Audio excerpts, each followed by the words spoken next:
KDO!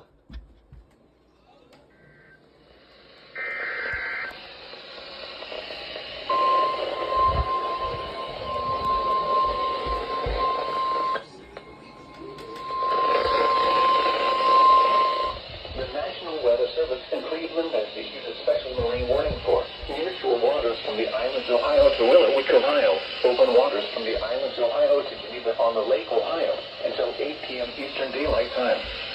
At 5:50 to 8 p.m. Eastern Daylight Time, a strong thunderstorm cluster was located near Avon Point, moving northeast at 25 knots. Hazard. Is any FM station telling that? Small tail. Source: radar. Impact: small craft could be damaged and briefly higher winds and suddenly higher waves.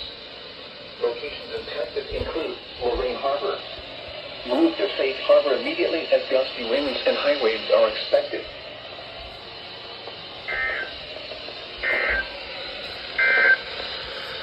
The forecast. My 991 did not sound off for some reason.